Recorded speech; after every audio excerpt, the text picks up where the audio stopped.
Well, it's spring, which means mushroom season in a few weeks. And one of the reasons I got this was this lens right here. This is the 60 millimeter by OM system, and it's 120 millimeter equivalent. I'll put on the screen here the cost of similar lenses, their size and their weight compared to this. But this is an auto-focusing f2.8 1:1, and I paid $380 for it. And no, I am not sponsored by OM System. I don't even think they know I exist, though I'm available. Anyway, around here will be the other lenses and their costs. I am currently about 30 steps from my front door. One of the benefits of living out in the boondocks, I guess you could say. And the only mushrooms that are out yet are on this tree fall. From earlier this year, we had a really bad storm, and all of this fell into my driveway, and I've moved it to the tree line. And we've got some unknown species growing on these branches. This isn't going to be a portfolio shot or anything like that. This is solely to test this lens, and I thought I'd go over achieving depth of field with macro. Depth of field is the real party trick to micro four thirds, and that's what makes this arguably the best macro camera in existence. An argument that I think is 100% correct. So I'm going to get it set up here, get us focused in, and then talk you through what we're doing. So future me will be doing that. Alright, so here's our shot, and this is actually recorded through the macro lens on the OM-1, and I have to say, this is just beautiful. I'm even shooting this in 8-bit right now, which is infamous for being soft on these cameras, and I find it wholly acceptable. This is not a portfolio shot by any means. This is just, again, this beautiful little mushroom. I just want to get you a sense of what we're looking at here. I may even side light it with my camera phone, or a camera light. See if I can bring it in here. That's from the top. That's from the side and underneath. Yeah, I think I like that. But we're going to play a little bit with some settings and go through that. So now let's take a look at the menu and what I'm doing here. Alright, so you see we're in the My Menu section here, and I know there's some glare on the screen, I apologize. But I have this set up for focus bracketing and focus stacking. We're going to go to focus stacking. I'm going to turn it on. And the first depth of field calibration you have here is the number of shots it's taking. If I was hand holding this, or if I had a moving subject, I wouldn't go much above 8. I usually do about 6, and that's with a very fast shutter speed. Since we're on a tripod and this is a non-moving subject, there's no reason not to max it out at 15. The biggest change here for our depth of field is going to be the focus differential.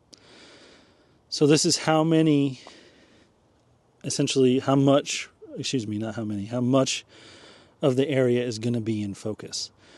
So I'm going to take one shot here at 1, and then we'll compare it to another shot here in a moment set at 10. So let's go ahead and get out of the menu. Back to our image, and we want to focus on the closest portion to us, which would be there. And we'll let it take its 15 shots. Whoops. And we got all 15 going through. You see it kind of zoom in and out. And this is it compiling the shots into a JPEG for us. It says busy, which I know, again, with the glare, hard to see. All right, if we go back in, and there it is. And I'll show you a bigger example here on the screen now.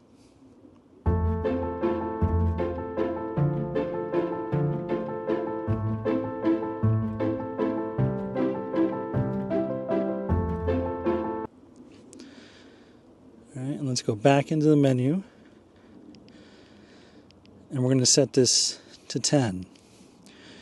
And you're going to see there's a massive difference in our area of focus here. Here we go.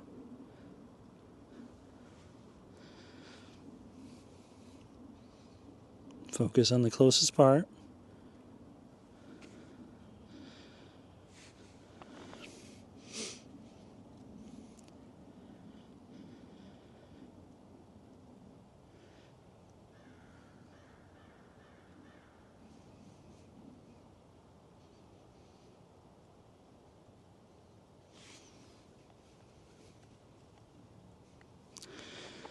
And I can tell just from the screen how much more of that is in focus.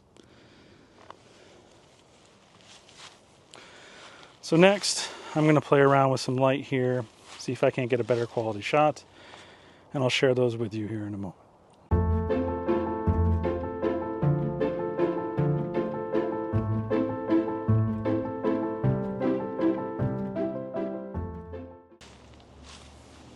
Alright, I'm pretty confident I got the shot I wanted, and I'll leave it here at the end of this video. But this was just, again, going over the depth of field that you can control on this. With this camera, you can get it to do internal focus stacking. Instead of most modern cameras, they do a focus bracket. Then you have to take all of those images into something like Lightroom or Photoshop and compress them yourself into a focus stack. This will do up to 15, stack them for you, spit out a JPEG at the end. And it's just a step you don't have to do, and it's something you do handheld with the amazing IBIS in this.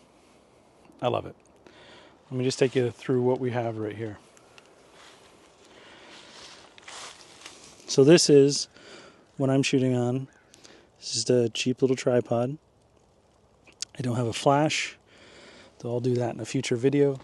I really wanted to do this just as entry level as I could. And then this is our current focus distance, and you can see on the side of the lens here where we're set as far as with our focus. This can do up to 1:1, you just need to be closer than this.